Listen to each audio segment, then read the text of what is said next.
Game changer ticket ధరల పెంపు ఉత్తర్వుల్ని తెలంగాణ రాష్ట్ర ప్రభుత్వం ఉపసంహరించుకుంది.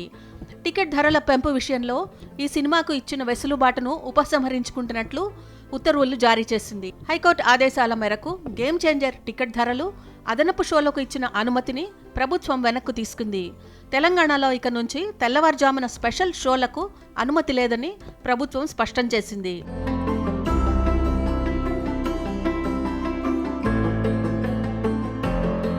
ప్రజల ఆరోగ్యం, భద్రత దృష్ట్యా సినిమాల స్పెషల్ షోలకు అనుమతి ఇవ్వబోమని ఉత్తర్వుల్లో తెలిపింది.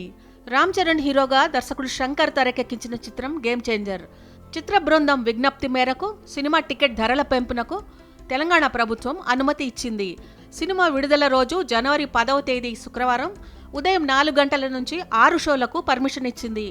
రిలీజ్ రోజు సింగిల్ స్క్రీన్స్లో అదనంగా 100 రూపాయలు, మల్టీప్లెక్స్లో 150 రూపాయలు పెంచుకునేందుకు జనవరి 11 నుంచి 19 వరకు 5 షోలకు సింగిల్ స్క్రీన్స్లో 50 రూపాయలు, మల్టీప్లెక్స్లో 100 రూపాయలు పెంచుకునేందుకు వెసులుబాటు కల్పిస్తూ ఉత్తర్వులు జారీ చేసింది. ఇప్పుడు హైకోర్టు ఆదేశాల నేపథ్యంలో ఈ ఉత్తర్వులను రాష్ట్ర ప్రభుత్వం వెనక్కు తీసుకుంది.